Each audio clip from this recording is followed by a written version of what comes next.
Antes de entrar en el tema de hoy que nos han preparado nuestros cronistas negros, Manu Marlasca y Luis Rendueles, buenas tardes a los dos, por cierto. Hola, buenas tardes. No sé si tenéis noticia, a mí me llega información de lo que le ha ocurrido a José Bretón, el asesino de aquellos dos niños, de sus propios hijos, de 2 y 6 años en 2011 en Córdoba. Sí. ¿Os ha llegado alguna noticia? José Bretón dejó de ser, creo que el viernes, un recluso especial y se convirtió en un recluso más en la cárcel de Villena, y ha durado su integridad exactamente lo que ha durado este régimen de protección, porque al primer día en el que le juntaron con otros internos, pues ya sufrió una agresión. Una agresión, y han vuelto, por tanto, a ponerle en una celda de aislamiento, ¿no?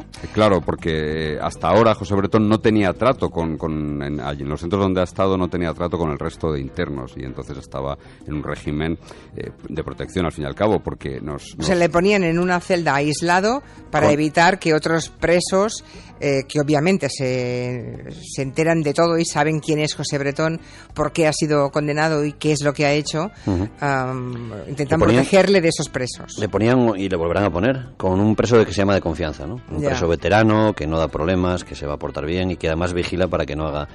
El comportamiento de Bretón en la cárcel siempre fue bastante errático, ¿eh? Lo mismo... Dando muchos problemas. Protagonizaba un intento de suicidio falso, que bailaba cuando estaba el juicio de sus hijos, bailaba con la escoba con la que tenía que fregar, bailaba en el patio, ¿no? Quiere decir que es un tipo que no va a ser parece que fácil. En la cárcel está muy reivindicativo con los funcionarios, ¿no? Protesta mucho, por lo visto. Bueno, es de los pocos que ha engordado en huelga de hambre, Bretón, ¿eh? En prisión. Hizo una huelga de hambre y engordó. Y engordó. Sí. No. Lo tiene complicado, lo tiene muy complicado, porque si bien, por mucho que no se pueda repugnar, la administración tiene que velar por su seguridad, lógicamente. Y lo tiene muy complicado porque ya lo hemos visto, el primer día que se ha juntado con otros internos, pues ha pasado lo que ha pasado, y es previsible que le vuelvan a pasar cosas así. Va a tener una estancia muy, muy, muy complicada en prisión, si además no se lo pone fácil a los funcionarios. Hay un viejo dicho entre los delincuentes que dice que la condena te la pone un juez, pero la pena te la ponen los funcionarios. Es decir, son los funcionarios los que deciden cómo estás en prisión.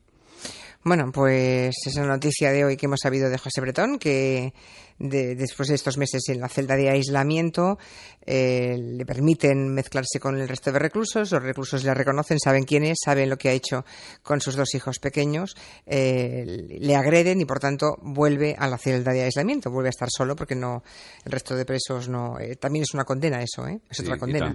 Que los propios delincuentes, que también son lo mejor de cada casa, porque habrá ladrones, asesinos, ¿no?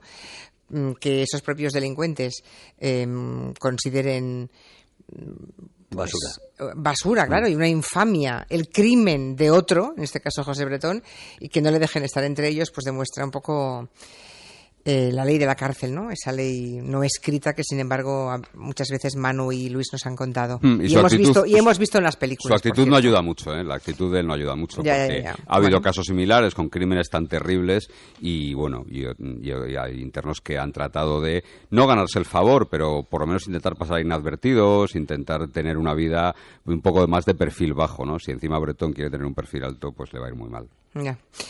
Bueno, hoy vamos a hablar, como decíamos, de una historia muy triste. Es una mujer dominicana que se llamaba, mejor dicho, Adolfina, y su hija Argelis, que tenía 9 años.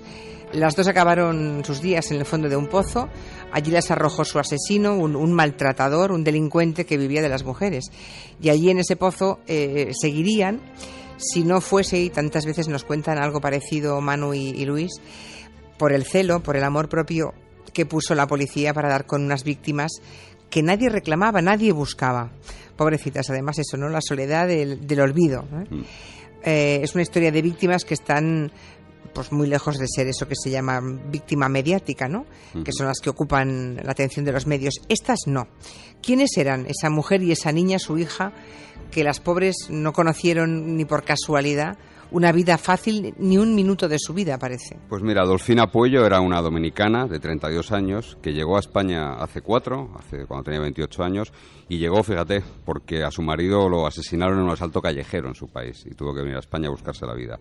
Se instaló en Madrid y un año después trajo a su única hija, Argelis, y a su suegra, con la que desde que estaba en España ya no mantenía una buena relación. Adolfina trabajaba de lunes a viernes como prostituta en un piso del distrito de Chamberí y compartía un apartamento en Vallecas con una compatriota puerta, y su hija, mientras tanto, estaba en un colegio de lunes a viernes y ella interna. la recogía, eso es, sí, Ya. la recogía todos los fines de semana. Con esta vida nada fácil, había conseguido ahorrar pues una pequeña fortuna, cerca de 200.000 euros, con la que pensaba regresar a su país, donde estaba a punto de comprar una casa. Bueno, claro, con 200.000 euros en su país, pues se garantizaba el futuro, pobre mujer, ¿no? Sí. Una vida nada fácil hasta ese momento. Pero ¿cuándo se pierde la pista de madre e hija? ¿Y quién da la voz de alarma? Porque si puestos a que nadie las esperaba en ningún sitio, pues claro. La esperaban allí, el 30 de junio, la pequeña Argelis, que iba a viajar a República Dominicana de vuelta para pasar las vacaciones de verano con la familia de su madre. Había comprado ya regalos para todos los familiares y el 29 de junio, el día antes de coger el avión, habló con Leonarda, que es su abuela paterna que vive en Madrid. Y al día siguiente, el día del viaje, la pequeña no había llegado allí, a República Dominicana. Así que la abuela se presentó en la comisaría de Arganzuela a presentar la denuncia, que finalmente acabó en otra comisaría, en Puente de Vallecas, porque era ese el distrito de Madrid en que Adolfina, la mujer, la madre, tenía el domicilio. Y lo primero que hace la policía, que es, ¿consideran que detrás de esa desaparición de la niña había algo raro? Bueno, aquí cuenta bastante el olfato, el instinto y la experiencia que tiene el comisario de Puente de Vallecas, que es un caimán, un veterano, un experimentado investigador, y parte de su gente, de la gente de la comisaría, ¿no? Pronto consideraron esa desaparición como de alto riesgo, como inquietante, porque lo primero que hizo la policía fue ir al piso de la calle Sancho Panza, donde residía Adolfina con una compatriota y con su hija los fines de semana. La casa era propiedad de un tipo que no les cobraba alquiler, un tipo algo extraño que vivía en una caravana, a cambio de que 2 días por semana le hiciesen la comida y le lavasen la colada. ¿Y la policía encontró en ese registro algo raro en la casa, algún detalle que les indicara que pudo haber pasado alguna cosa? Sí, encuentran detalles extraños y preocupantes algunos. Allí estaban, por ejemplo, las bolsas con los regalos que la pequeña, que la cría Argelis, iba a llevar a su familia a República Dominicana. O sea, no había ido a República También Dominicana. había grandes bolsas negras con ropa de Adolfina, de la madre, y faltaban también varias cosas de la casa. El colchón de la cama, que habitualmente usaba la niña, la televisión y un ordenador. Los policías de Puente de Vallecas lo que hacen es repasar la denuncia de la abuela y se fijan en que hablaba en ella de un hombre llamado Raúl. La abuela había contado que este hombre era la última pareja de Adolfina, de la madre, y le califica de un tipo celoso, posesivo y violento. O sea que la policía ya tiene en ese momento, en el tal Raúl, un sospechoso. Sí, lo que pasa es que estamos en los primeros pasos de la investigación y antes quieren comprobar que Adolfina y su hija no se han marchado. No quieren comprobar que de verdad no es una desaparición forzosa, ¿no? Claro. Que no se han quitado de en medio para precisamente huir de ese tipo del que les había hablado la abuela, ¿no? Se chequean vuelos, se chequean movimientos de tarjetas, se comprueba que la niña estaba matriculada en el mismo centro para el curso que empezaba en septiembre y a la vez se comienza a investigar a Raúl Álvarez, del que descubren que tiene antecedentes por malos tratos y por estafa. Álvarez es un tipo sin empleo conocido, más allá de alguna pequeña chapucilla de temas de informática. Vive con sus padres y pasa los fines de semana con Adolfina, con la mujer, en el piso de Vallecas. Los agentes comprueban también muy pronto que tiene una vida sexual bastante agitada y que casi siempre se relaciona con mujeres sudamericanas, latinoamericanas. En ese punto, el comisario de Puente de Vallecas decide llamarle a declarar a ver cómo pajea. ¿Pajea? A ver, un momento, que de esto no me acuerdo. ¿Qué significa en el argot pajear? A ver. Pues lo que quieren es comprobar cómo reacciona cuando se le pregunta por la novia. A ver por dónde tira, ¿no? Así que el 15 de julio le citan en comisaría y desde luego pajea fatal, da muy malos síntomas. Los agentes se fijan en que estaba muy nervioso, en que se le secaba la boca, en que tras tomar la declaración se fue corriendo al baño y bebió muchísima agua. Y en la declaración, en la estricta declaración, lo que dijo fue que vio por última vez a la mujer y a la niña el día 21 de junio, cuando los tres fueron al cine, y que el día 27, 6 días después, se cruzó varios WhatsApp con ella. Le dice a los agentes que lo más probable es que Adolfina se haya marchado fuera de España con su hija. El siguiente trabajo de la policía, lógicamente, fue ir comprobando punto por punto si estaba diciendo la verdad. Lo del cine, todo eso. Y me imagino que la policía le pilló en varias mentiras. Exactamente. La compañera de piso de Adolfina le cuenta a la policía que el fin de semana del 28-29 de junio sí que ve a Raúl en la casa, sí que estuvo, una semana después de que él dijera que se habían visto por última vez. Y además los investigadores desmontan otra mentira de Raúl. Efectivamente había ido al cine con su novia y con la cría, pero no fue el 21 de junio, sino el 31 de mayo, mucho antes. Los puntos de su tarjeta de una cadena de salas de cine le habían delatado, ¿no? Y otro dato más echaba por tierra la versión del hombre. Un cliente de Adolfina cuenta que unos días antes de desaparecer ella, la mujer le había comentado que le había pedido que le dejara algo lejos de su casa porque tenía mucho miedo que Raúl les viera juntos y que se enfadara. O sea que el tal Raúl, además, era un tipo muy celoso. Algo bastante difícil de compatibilizar con una novia como la que tenía, que se dedicaba a ejercer la prostitución, ¿no? De hecho, ella le estaba ocultando a Raúl su forma de vida, su forma de vida real, ¿no? Pobre mujer, es que encima. La policía sospecha que él se había enterado de alguna manera. Adolfina se convertía en Carla era su nombre de guerra cuando ejercía la prostitución, y según el testimonio de una compañera, un día Raúl se presentó en el piso de la calle General Martínez Campos, donde trabajaba la mujer, y a través del telefonillo, el portero automático preguntó por Carla. Adolfina se asustó mucho, estaba aterrorizada y le pidió a su amiga que le dijese por favor que se había equivocado, que allí no había ninguna Carla. El tipo era muy celoso y ella estaba muy asustada, como dice Manu, y vamos a leer unas notas, una especie de diario que la policía encontró en el piso donde trabajaba ella y que ella misma había escrito y que demuestran lo que estaba pasando, ¿no? Era una mujer muy religiosa y lo que hace directamente es pedir la protección de Dios, ¿no? Vamos a leer textualmente un trocito del diario. Dice: Dios mío, quítame a Raúl de mi vida, sácalo de mi vida, cuídame a mí y a mi hija. Pues pobre Adolfina. Bueno, Sí. sabiendo cómo sabemos cómo acaba, pero no nos adelantemos. Llega un momento de esas investigaciones, por tanto, ya se tiene la seguridad, la tiene la policía, de que Adolfina y su hija no han desaparecido por voluntad propia, no se han ido del país, y también que ese tal Raúl es un claro sospechoso, ¿no? Es el objetivo número 1 de la policía. Sí, y además en el mes de octubre se incorporan a la investigación agentes de la sección de homicidios y desaparecidos de la UDEP Central, de la Comisaría General de Policía Judicial. Son policías que han esclarecido pues casos precisamente como el del asesinato de Ruth y de José Bretón. Aunque lo cierto, y esto es muy importante remarcarlo, es que la mayor parte de sus éxitos, de sus servicios, no aparecen en los medios, ¿no? Porque se trata de crímenes poco o nada mediáticos. Aquí hemos hablado alguna vez de ellos, ¿no? Con víctimas que, como en este caso, nadie echa de menos. A estas alturas de la investigación, los compañeros, los agentes de Puente de Vallecas ya tienen claro quién es el sospechoso número 1, prácticamente el único, así que empiezan a vigilarle 24 horas, a ver qué vida hace, a monitorizar lo que habla por teléfono y se llevan alguna sorpresa. ¿Qué clase de sorpresa? ¿Qué encuentran? Pues Raúl, apenas unas semanas después de la desaparición de su novia, ya se había emparejado con una nueva mujer sudamericana, esta vez con una chica cubana. Cuando comienzan a seguirle, lo que le sorprende mucho es que el tipo adopta pues muchísimas medidas de seguridad, casi como un traficante de drogas.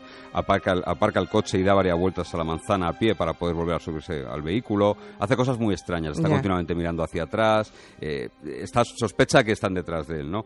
Pero una vez más, los teléfonos dan unas claves a la policía importantísimas. Sí, porque Raúl empieza a usar el móvil de Adolfina, de su pareja desaparecida, aunque usa su tarjeta. El 11 de julio lo empieza a usar. Y lo enciende de forma intermitente. El problema es que en los posicionamientos que deja el teléfono, el móvil de Adolfina aparece junto al suyo. O sea que está con él, lo lleva él puesto. Claro. Además, gracias a estos seguimientos se comprueba que Raúl había hecho 2 viajes relámpago al pueblo donde eran sus padres, ¿no? A San Vicente de la Cabeza, un pueblecito de Zamora. Uno de esos viajes lo hizo el 30 de junio, el mismo día de la desaparición de Adolfina y de su hija, y el otro 5 días después. Hay una cosa que me llama mucho la atención, decís que este individuo tenía otra novia. Bueno, claro, o sea, inmediatamente después de Adolfina, otra. Sí. O sea, vivió con normalidad los 5 meses, solo 5 meses que habían pasado desde que presuntamente mató a su novia y a la hija de su novia y le detuvieron. ¿Esos 5 meses estuvo tan pancho? Con cierta normalidad. Es cierto que buscó otra mujer de la que vivir, porque la policía cree que lo que hace es vivir de las mujeres, pero también adelgazó unos 10 kilos y su nueva novia le contó a la policía que Raúl de vez en cuando se ponía muy nervioso, que rompía a llorar sin motivo. Bueno, a sus padres lo que les cuenta es que Adolfina y su hija habían vuelto a la República Dominicana porque, lógicamente, los padres le preguntaron por ella. Les extrañó que tras 3 años de relación, que es lo que llevaba con él, dejasen de saber de ella de forma tan repentina. O sea que la había presentado a sus padres, incluso en Zamora. Sí. Bueno, supongo que es de esos casos en los que cuando fue detenido este individuo casi descansaría, ¿no? No, están peleando, no están en ello todavía. El 24 de noviembre la policía le detiene a las 7 de la mañana en casa de sus padres. Le dijeron que estaba acusado de la desaparición de su pareja, de Adolfina, y de la cría, de Argelis. Y Raúl, de forma espontánea, les explica a los agentes lo que él había hecho con los cuerpos, con los cadáveres. Lo que les cuenta es que los había tirado en una alcantarilla de la dehesa de la Villa, junto a la Facultad de Informática, aquí en Madrid, una zona que le explicó que conocía muy bien porque por allí él solía salir a montar en bici. Y es verdad que montaba en bicicleta por allí porque la policía le había visto. Y hasta ese punto se desplazan GEOs, agentes de la unidad del subsuelo, el GOIT, los de intervenciones especiales. Pero pasan un día entero de búsqueda, miran las arquetas que había marcado en las alcantarillas y no había ni un solo rastro de los cuerpos. Y la policía piensa en ese momento que Raúl está jugando a ser un poco Miguel Carcaño. ¿Qué me dices? Sí. Además así nos lo dijeron. Intentó despistar a los investigadores y su intención era marearles, ir mareándoles de un sitio a otro. Lo que pasa es que no contaba con que ya antes de detenerle los agentes tenían claro dónde estaba lo que buscaban. ¿Y por qué la policía tenía tan claro que no era allí? Aquel viaje que te decíamos que Raúl hizo el día 30, el mismo día de la desaparición, al pueblo de sus padres, en Zamora, siempre hizo pensar a la policía que ese fue el viaje en el que él se habría deshecho de los cuerpos de su pareja y de la cría de Argelis.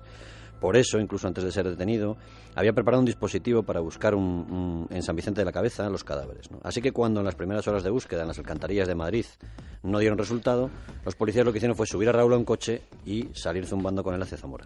Y al llegar a Zamora, al pueblo, darse cuenta de dónde le estaban llevando, se vino abajo, se derrumbó. Ahí sí que ya confesó entonces. Sí, ahí lo que hizo fue conducir a los agentes hasta un pozo que está ubicado a apenas 300 metros de casa de sus padres.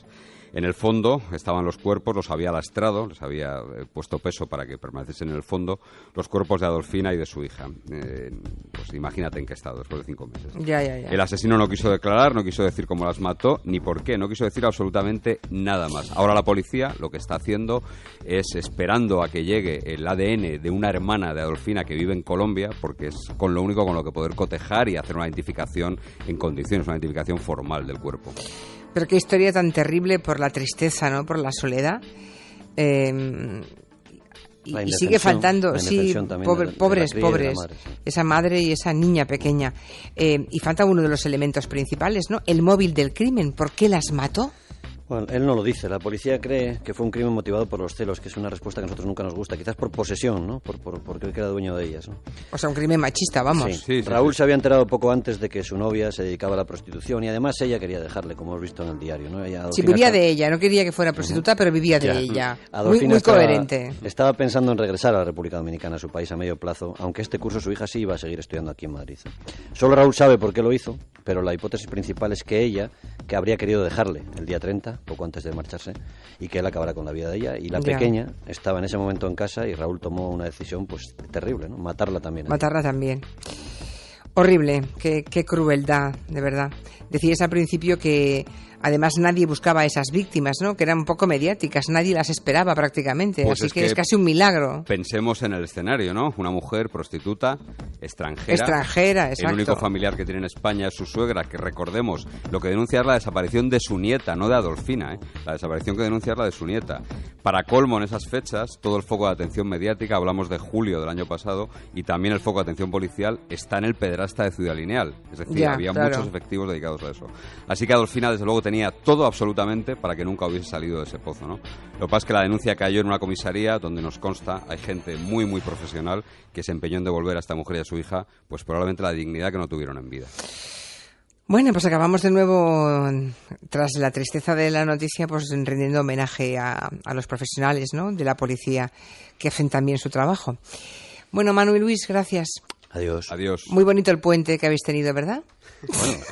Bueno, ha tenido de todo. Eso, como diría el Fari, no es mi palo, es aquí, no lo hablamos aquí. Pero aquí estamos, aquí no hay puente. En territorio negro no hay puentes. No. Había un oyente por aquí que decía, uy, pero si he puesto la radio y estáis todos como si fuera un día normal. ¿Pero cómo curráis? Pues sí, claro, aquí estamos, faltaría más. A pie del cañón, porque además es un día muy importante. Está todo el mundo volviendo a casa y habrá miles de oyentes que nos sintonizan de forma distinta a otros días, pero ahí están. Bueno, pues y a lo mejor lo están nosotros para que tengan una mejor vuelta. Y a lo mejor lo están compartiendo con la familia que habitualmente no nos escucha. Lo típico. Esperemos que no. Y a lo mejor se han enfadado por lo cruel de la historia esta. Pero bueno. No, mira, cariño, el programa del que te hablo siempre, que escucho todos los días por la tarde, ¿ves? Es este. Vale. Y ya de, un poco esta crónica negra, pues que sepan que son Manu y Luis de los favoritos colaboradores para los oyentes y su sección de las más aplaudidas. Bueno, ya está, que ya os he echado muchas flores. Ale, adiós. Gracias. Adiós. De 4 a 7 en Onda Cero, Julia en la Onda. Con Julia Otero.